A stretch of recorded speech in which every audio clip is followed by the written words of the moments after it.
हज़रत ख्वाजा मोइनुद्दीन चिश्ती अजमेरी रहमतुल्लाह अलैह की दरगाह के सज्जादे नशीं सरवर चिश्ती इस मौके पर क्या कह रहे हैं, एक बार ज़रूर सुनिए। रसूलुल्लाह की शान में गुस्ताखी नाकाबिले बर्दाश्त और नाकाबिले कबूल है। सुनिए ख्वाजा मोइनुद्दीन चिश्ती अजमेरी रहमतुल्लाह अलैह की दरगाह के सज्जादा नशीं सरवर चिश्ती को। अस्सलाम वालेकुम, मैं सैयद सरवर चिश्ती अजमेर शरीफ से। ये नित्यानंद सरस्वती सुअर जैसी शक्ल ने press club of India Delhi में बैठ के हज़रत मोहम्मद मुस्तफ़ा सल्लल्लाहु अलैहि वसल्लम की शान में जो गुस्ताखी की है, ये नाकाबिले बर्दाश्त है। नरेंद्र मोदी से एक बात पूछना चाहूँगा और होम मिनिस्टर अमित शाह से कि हम लोग ये बातें कब तक बर्दाश्त करें। ये पिल्लों को जो तुमने छोड़ रखा है और देश को पोलराइज कर रहे हैं, एक भेदभाव फैला रखा है। देश में वैसे ही कोरोना आया हुआ है, जहाँ इलेक्शन हो रहा है वहाँ तो कोरोना नहीं है, जहाँ इलेक्शन नहीं है वहाँ कोरोना है। तुमने लोगों को बेवकूफ बना रखा है, तुम्हारी पॉलिसीज फेल गई, तो तुम लोगों में दंगे करवाना चाहते हो। या आए दिन अक्सर करके इस किस्म की बातें बोलते हैं। कभी कुरान की शान में गुस्ताखियां हो रही हैं, गोदी मीडिया कभी तस्लीमा नसरीन को बुलाता है, कभी तारिक फतेह को बुलाता है और हमारे इस्लाम को और हमारे मुसलमानों को रुस्वा करता है। जबकि हम सूफी हैं, हमारे कंसेप्ट अल खल्क़ु अयालुल्लाह वासुदेवा कुटुम्बकम। हमारी दरगाह और खानकाहों में हर धर्म और हर मजहब और मिल्लत के लोग और हर संप्रदाय के लोग आते हैं। हम तो खन्ना पेशानी से उनका स्वागत करते हैं, इस्तकबाल करते हैं। मकबूल फिदा हुसैन जिनने सीता जी की एक अभद्र चित्र बनाया था, मुसलमानों ने तो उसको भी कंडेम किया, क्योंकि हम किसी के धर्म को बुरा नहीं कहते, तो उसको मुल्क छोड़ना पड़ गया। और ये इस मुल्क में रह के इस किस्म की बदमाशियां कर रहे हैं, हरामी बने कर रहे हैं। मुसलमानों को जानते नहीं है कि यूरोप तक में जब डेनमार्क में कार्टून बना हुजूर की शान में, फ्रांस में बना, तो क्या हुआ। और हमारे और फिर ये मामला अब सिर्फ इंडियन मुस्लिम्स का नहीं रहा, ये आलम इस्लाम का हो गया कि हम किसी की शान में कोई कभी आप लोगों के धर्म के लिए कुछ बोलते हैं और हिंदू भाई खामोश क्यों है। ये गवर्नमेंट क्या कर रही है, different so called secular political parties क्या कर रही है। ये कब तक मजाक चलेगा और कब तक तुम यार मुसलमानों मसकों में बटे रहोगे। खैबर व खंदक, बदर व हुनैन और करबला को अपना महवर बनाओ, फिक्र हुसैन पालो, लेकिन तुम तो यजीद जिंदाबाद के नारे लगाते हो। तुम कहते हो क्या सियासत माविया जिंदाबाद, उसको दुश्मन अहले बैत को तुम कहते हो कि बेखता बेगुनाह, और माज़अल्लाह सैयदा को, ताहिरा को, जाहिदा को, आबिदा को, खातून कयामत हजरत फातिमा ज़हरा सलामुल्लाह अलैहा को आप वो कहते हो कि ये से क्या कहते हैं कि आप खतावार थी। माज़अल्लाह आप इमाम अली मकाम की शान में गुस्ताखी करते हो, यजीद को क्लीन चिट देते हो और कहते हो कि हुसैन जो है वजू से नहीं थे जब शहीद हुए। हम उंगली उठाते हैं, हम सादात, तो हम पे नुक्ताचीनी करते हो, रावजी कहते हो, गुस्ताखे साहबा कहते हो। आज ये दिन देखने को मिल रहा है ना, गुम्मत खजरा की कोई ज़ियारत करने जाता, हाथ उठा के दुआ करते हैं तो कहते हो कि हम शिर्क कर रहे हैं, बिदअत कर रहे हैं। तो ये नताइज ही तो सामने आएंगे। कब तक हम नपुंसक बनने रहेंगे भाई। एक प्लेटफॉर्म पर आइए, एक प्लेटफॉर्म पर आओ, रसूल और आले रसूल से मोहब्बत करो, मवद्दत करो। ये कुरान का हुक्म है। 1,40,000 साहबा के कोई एक साहबी को साहबा का दर्जा मत दो। शेखैन का जिक्र नहीं करते हो, हजरत अय्यूब अंसारी का जिक्र नहीं करते हो, हजरत बिलाल का जिक्र नहीं करते हो, हजरत सलमान फारसी का जिक्र नहीं करते हो। सिर्फ उसका जिक्र करते हो कि जिसका बाप और जिसकी माँ भी इस्लाम के खिलाफ आए, वो भी खिलाफ आया, उसकी औलाद भी यजीद ने क्या जुल्म लाया। तो फिर यही दिन देखना पड़ेंगे। और दरगाह और खानकाहों के लोगों आगे आओ, ये हमारा फर्ज है। और तस्बीह के जो बिखरे हुए दाने हैं, एक में पिरो जाओ। और इनसे अब बहुत कुछ हो गया। It's enough, it's enough, it's enough. We are not going to tolerate this shit anymore. फी अमानिल्लाह। अल्लाह हाफ़िज़। अल्लाह के रसूल प्रॉफिट मोहम्मद सल्लल्लाहु अलैहि वसल्लम की शान में गुस्ताखी करने वाले यतीनानंद सरस्वती के खिलाफ चारों तरफ अब पूरे देश और दुनिया में आवाज़ें बुलंद हो रही हैं।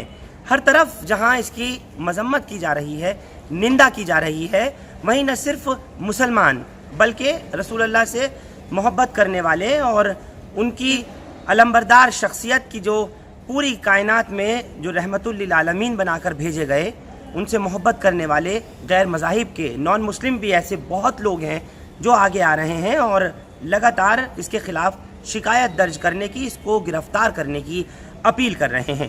वहीं एक तरफ ऐसा भी सोशल मीडिया पर देखा जा रहा है कि जो कट्टरपंथी हैं और ख़ास तौर से वो लोग जो यतिनानंद सरस्वती से ताल्लुक़ रखने वाले हैं, वो लगातार ऐसे भड़काऊ भाषण और बयानबाजी अब तक कर रहे हैं। तो सोशल मीडिया पर एक बड़ा सेक्शन इस वक्त सरगर्म हो गया है और लगातार वो यतिनानंद सरस्वती की हिमायत में, उनके फेवर में वो भड़काऊ भाषण और बयान दे रहे हैं जो कि बर्दाश्त के बाहर है। क्या दिल्ली पुलिस, अब एक बड़ा सवाल यही पैदा होता है कि उस पर भी सुओ मोटो लेगी या नहीं लेगी। एक के बाद एक बार सी आ गई है ऐसी वीडियोस की कि जिसमें लगातार भावनाओं को आहत करने और सांप्रदायिकता को फैलाने की, ख़ास तौर से मैं आपको ये बता देना चाहता हूँ कि जितने भी आपस में प्यार मोहब्बत और भाईचारे को ख़त्म करने वाले बयानात दिए जा रहे हैं, सवाल दिल्ली पुलिस के लिए सबसे बड़ा है और एक चुनौती भी। क्या दिल्ली पुलिस इन लोगों के खिलाफ एक्शन लेती है? सुओ मोटो यानी स्वतः संज्ञान लेने के बाद में FIR दर्ज की गिरफ्तार करती है या नहीं, ये अब देखने वाली बात होगी। इस मुद्दे पर मेरे साथ बात करने के लिए मौजूद हैं सीनियर एडवोकेट मसरूर सिद्दीकी। मेरा सर आपसे एक सवाल ये है कि क्या सुओ मोटो यतिनानंद सरस्वती और अमानतुल्लाह के लिए था या फिर उन लोगों के लिए भी होना चाहिए? कानून की पेचीदगियों को देखते हुए उन धाराओं के तहत कि उन पर कार्रवाई नहीं बनती जो लोग अब तक भड़काऊ भाषण और नारेबाजी कर रहे हैं। देखिए, सुओ मोटो कॉग्निजेंस लिया दिल्ली पुलिस ने, बहुत अच्छी बात है, हम उसका खैर मकदम करते हैं, बहुत अच्छा एक्शन उन्होंने ले लिया। लेकिन सुओ मोटो में लेने में उनको सेलेक्टिव नहीं होना चाहिए। जैसे यतिनानंद सरस्वती की बात को उन्होंने कहा कि ये जो है गलत है, तो उन्होंने उसके अगेंस्ट 153A और 295A में केस दर्ज कर लिया। अमानत साहब ने भी जैसे एक बार कुछ बयान दिया, उनके अगेंस्ट भी जो है FIR दर्ज हो गई है। लेकिन इसमें सेलेक्टिव नहीं होना चाहिए। उसके बाद जैसे एक बाढ़ आ गई है, सारे जो है सोशल मीडिया के ऊपर यतिनानंद सरस्वती के फेवर में जिस तरह के वीडियोज़ आ रहे हैं, तो वो आना बिल्कुल गलत है और अगर है तो उसको सुओ मोटो कॉग्निजेंस लेते हुए उनके खिलाफ भी केस दर्ज करना चाहिए। इसमें मैं एक बात जोड़ दूं कि ये बहुत जो है खाली ब्लास्फेमी के चार्ज उनके अगेंस्ट लिए हैं उन्होंने। ब्लास्फेमी के साथ साथ जो इन्होंने कम्युनल हार्मनी को ख़त्म करने वाला जो बयान दिया है, उसके भी उनके ऊपर केस दर्ज होना चाहिए। 153B में होना चाहिए, 298 में होना चाहिए, 295A में हो गया, उसका 504, 505 में भी होना चाहिए। साथ में सेक्शन 66 IT एक्ट में भी इनके खिलाफ जो है केस दर्ज होना चाहिए था। और दिल्ली पुलिस ने अभी तक इनको गिरफ्तार नहीं किया, तो ये उन ऑफिसर्स की भी नाकामी है।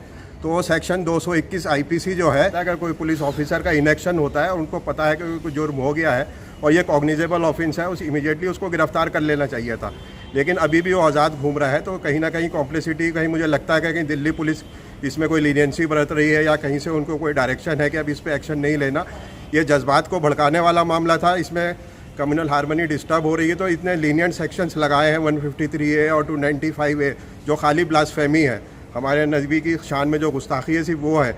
जो कम्युनल हार्मनी को डिस्टर्ब करने वाला मामला है, उसके लिए तो उन्होंने कोई सेक्शन आए नहीं है, वो ज़रूर लगने चाहिए थे।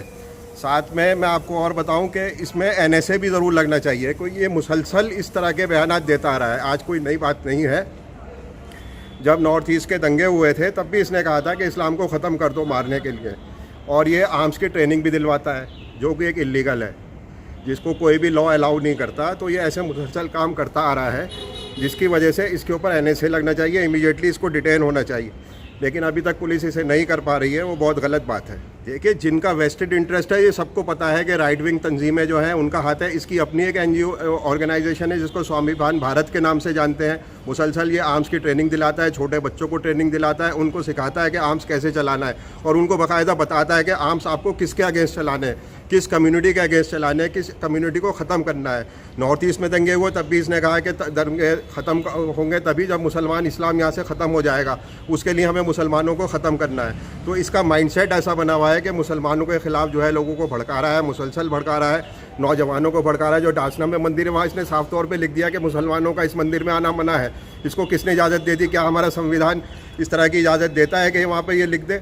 तो अभी तक कोई एक्शन नहीं हो रहा। तो कॉम्प्लिसिटी इसमें गवर्नमेंट की, चाहे यूपी गवर्नमेंट हो, सेंट्रल गवर्नमेंट हो, साफ नज़र आती है।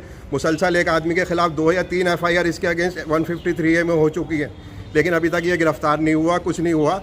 तो इसलिए इसके हम तो यही चाहेंगे कार्रवाई हो। मैंने खुद इसके अगेंस्ट जो है अभी PMO को मेल कर दिया है। साथ में मैंने दिल्ली के लेफ्टिनेंट गवर्नर, जो अब दिल्ली के पुलिस के भी सरबराह है और दिल्ली गवर्नमेंट के भी सरबराह है, उनको भी कर दिया, और माइनॉरिटी कमीशन को भी भेजी है कि इसके खिलाफ कार्रवाई हो और इसे NSA में डिटेन किया जाए। अंदर सेक्शन 3 बिल्कुल कहता है कि पब्लिक ऑर्डर के अगेंस्ट कोई आदमी काम करता है, पब्लिक ऑर्डर को डिस्टर्ब करना चाहता है, तो उसके खिलाफ ज़रूर कार्रवाई होनी चाहिए और इसको डिटेन करना चाहिए, और 1 साल तक तो इसकी ज़मानत भी नहीं होगी उसके अंदर। तो कार्रवाई हो, ये आप भी चाहते हैं, और वो तमाम लोग जो हैं, चाहे वो उसमें मुसलमान हो या सेक्युलर हिंदू हो या सिख ईसाई हो, सब चाहते हैं, लेकिन हो नहीं रही। सवाल ये है, हो नहीं रही कार्रवाई। वही अब हमने पीएमओ को अप्रोच करता है, लेट्स वेट कि अगर होता है नहीं है तो हम फिर कोर्ट को भी अप्रोच करेंगे। हमारा सारा भरोसा जो है अदलिया के ऊपर है, हमें अदालत से इंसाफ मिलने की उम्मीद है, किसी गवर्नमेंट से हमें इंसाफ मिलने की उम्मीद नहीं लगती। जिस तरह का मुल्क का माहौल हो गया है, राइट विंग तंजीमों को इस तरह से हावी हो गई हैं गवर्नमेंट के ऊपर, एनडीए गवर्नमेंट के ऊपर ख़ास तौर पर, कि हमें इंसाफ मिलने की वहाँ से तो उम्मीद नहीं है।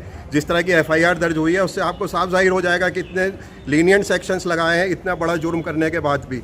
तो हम तो अगर पीएमओ से हमें कोई रिलीफ नहीं मिलती है तो लिहाजा हम तो फिर कोर्ट में अप्रोच करेंगे, कोर्ट से इसके खिलाफ कराएंगे। आप देखिए जिस तरह के वीडियोस इसके वीडियो के बाद वायरल हो रहे हैं, जिसमें हमारे एक मुस्लिम कम्युनिटी को स्पेसिफिकली टारगेट किया जा रहा है, कुरान को टारगेट किया जा रहा है, नबी पाक सल्लल्लाहु अलैहि वसल्लम को टारगेट किया जा रहा है, उसको हम कब तक बर्दाश्त करते रहेंगे? हम कब तक कानून, ठीक है हमारे हाथ बंधे हुए हैं कानून की वजह से, हम किसी को कुछ नहीं कर सकते, हम कानून का ही सहारा लेंगे। जो हिंदूवादी तंजीमें हैं उनका एक बिल्कुल माइंडसेट एक बना हुआ है, उनका एक एजेंडा है कि किसी तरह मुसलमानों की हर चीज़ को बदनाम करना। एपीजे कलाम साहब मुसलमान थे बट ठीक है, लेकिन वो सबके लिए थे, वो पूरे देश के लिए सोचते थे। उन्होंने अगर मिसाइल बनाया, जो मिसाइल मैन के नाम से मशहूर है, भारत रत्न का उनको अवार्ड मिला, तो उनकी काबिलियत और काम की वजह से मिला, ना कि इसलिए मिला था कि वो मुसलमान थे। तो हमें उनकी इज्जत करनी चाहिए। इसी तरह महात्मा गांधी जो है वो पूरे देश के संत थे, उन्होंने हमको आज़ादी दिलाई।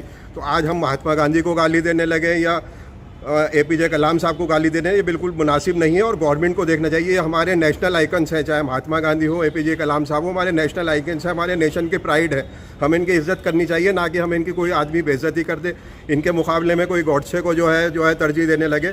तो इसको तो गवर्नमेंट को चाहिए, गवर्नमेंट इसके ऊपर कार्रवाई करे। अगर नहीं करेगी तो फिर तो ऐसा ही लगेगा कि मुल्क में जो है अब कानून का राज नहीं रहा, बल्कि अब बनाना रिपब्लिक बन गया। तो ठीक है, मुसलमान तो कभी हथियार नहीं उठाएगा, हम हमेशा कानून को ही मानते रहेंगे। बाकी जो है अल्लाह ताला जो हमारे साथ करेगा वो हम उसके लिए तैयार हैं। चलिए, बहुत बहुत शुक्रिया। सीनियर एडवोकेट मसरूर सिद्दीकी को आप सुन रहे थे।